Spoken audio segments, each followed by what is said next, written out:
근데 저 좀 무섭긴 한데 교육은 이래야 된다고 생각을 해요.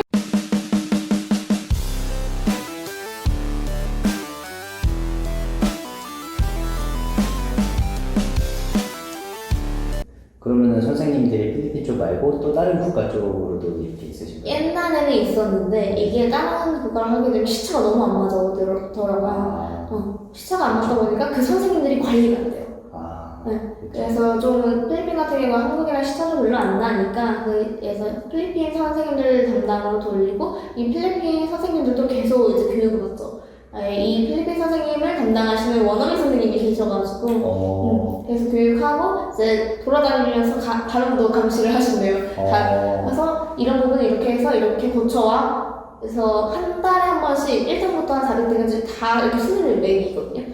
근데 이게 하위권이 유지되면은 퇴출을 당해요. 그렇게 관리가 철저하게. 네. 근데 저 좀 무섭긴 한데 교육은 이래야 된다고 생각을 해요.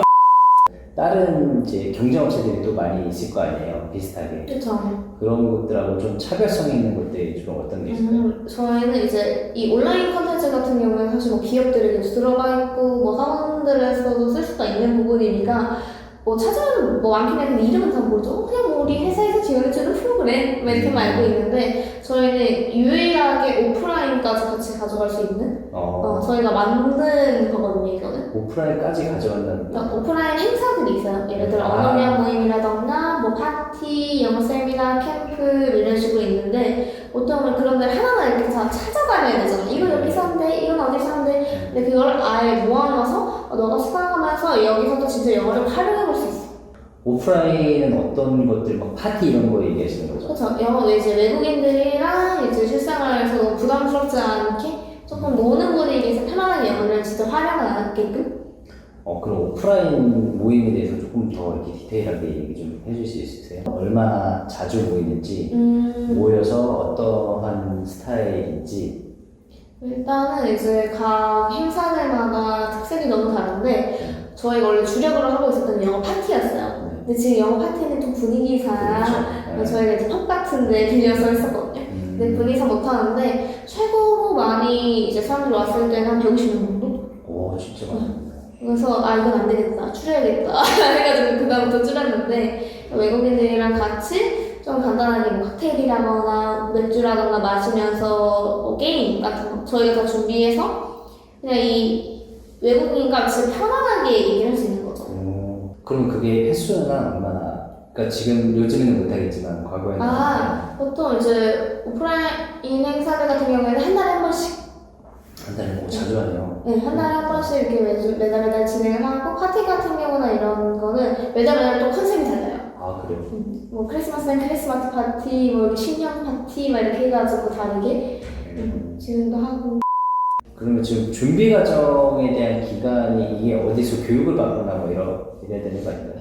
필요하죠. 왜냐면 내가 이 커리큘럼 몰라, 프로그램 몰라. 그럼 어떻게 학생들한테 알려줘? 그러니까 처음에 또 본인도 배워야 될 거 같아요. 그렇죠. 왜냐면 사실 진짜 백문이불여일견이라고 내가 해보는 게 이거 이런 식으로 하는 거구나 하고 바로 빨리빨리 좀 습득이 되는 편이긴 해요. 그래서 저도 빨리빨리 할 수 있었던 게 원래 학생이었으니까 나 이거 다 아는 건데? 그니까. 네, 이렇게 해서 좀 빨리빨리 했었는데 이것도 배우는 것도 사람들마다 달라요. 지금 그러면은 이 교육이 그러니까 영어 교육이 평일하고 주말 뭐 관계없이 이루어지나요? 월요일부터 토요일까지 되고요. 아침 6시부터 밤 12시까지 돼요. 일요일은 다들 쉬고. 네. 아침 몇 시요? 아침 6시, 새벽 6시. 6시부터 밤 12시? 네. 그러면 관리하시는 분들은 그 시간대에 다 깨어있거나 뭐 그런 거? 그런 분도 계시고 네, 내 학생이 내 학생이 아침 6시 수업이다. 근데 안 들어갈 것 같아. 미리 일어나서 연락해서 수업 들어가요. 수업 들어가요. 일어났죠? 이렇게 하고. 성적 제일 잘 나온 경우는 뭐 다른 분들을 통해서라도 뭐 어느 정도가 있었어요? 뭐 보면은 지금 최고 좀 유명한 학생이 지금 중학교인데 광화문인가 경복궁인가 거기서 외국인한테 문화재를 설명해주고 있거든요.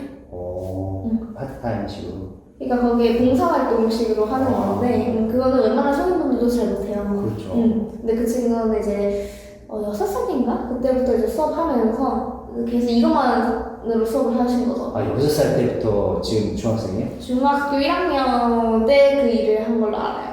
거의 10년 가까이 한 7, 8년 된다고. 그쵸? 그걸로 계속 하다가 뭐 그 정도 수준이면 이제 뭘 해도 영어가 느는 경지라서 이쪽에 계신 분들한테 뭐 준비하는 혹시라도 이제 뭐 영어 관련된 콘텐츠를 준비하시는 분들이 있다면 그분들한테 해주실 조언이 뭐 이렇게 있을까요? 조언이요? 네. 저는 조금 세게 말하면 교육을 함부로 보이지 않았으면 좋겠고 그래서 진짜 열정을 갖고 어떻게 보면 한 사람이 인생을 진짜 전환점을 좀 만들어줄 수 있는 저는 영어라는 게 유일하게 어떤 사람 인생에서 종목 상관없이 터닝포인트가 될 수 있는 무언가라고 생각을 하거든요. 왜냐면 영어는 음악이랑도 접목이 되고 컴퓨터, 운동 이거랑 다 접목이 되니까 이렇게 터닝포인트가 될 수 있는 무기라고 생각을 하기 때문에 그거를 남한테도 알려주고 싶다.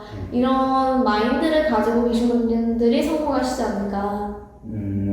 아예 딱 그렇게 박혀 있어야만. 네. 물론 돈만 한다고 해서 뭐 성공할 수는 있겠는데 과연 오래 갈 수 있을까? 영어를 잘 하시지 못해도 관계없나요? 네, 상관없어요. 왜냐면은 내가 이걸 통해서 어떻게 공부할 수 있는지를 알면 되고 따로 또 뭐 하시고 싶은 얘기 혹시 있으세요? 일단은 진짜 저는 영어가 간절하신 분들에게 너무나도 도와주고 싶고 왜냐면 제가 영어를 못했을 때랑 잘했을 때의 경험이 둘 다 있잖아요. 네. 이거에 대해서 와 너무 다르더라고요. 만나는 사람도 달라지고 버는 돈도 달라지고 기회도 달라지고 달라지는 환경이 너무 많아서 진짜 이런 환경을 좀 많은 사람들이 느끼셨으면 좋겠다. 그래서 영어에 대해서 사실 해야겠지 누가 생각 안 해요. 근데 이제 실행에 옮기는 게 너무 어렵잖아요. 그래서 그런 실행에 옮기게끔 만들어줄 수 있으니까 이번 년도 넘어가기 전에 영어 공부를 좀 시작하면 어떨까? 하면 다 돼요. 안 했으면 되지. 알겠습니다. 그러면 이상으로 인터뷰를 마치도록 하겠습니다. 수고하셨습니다.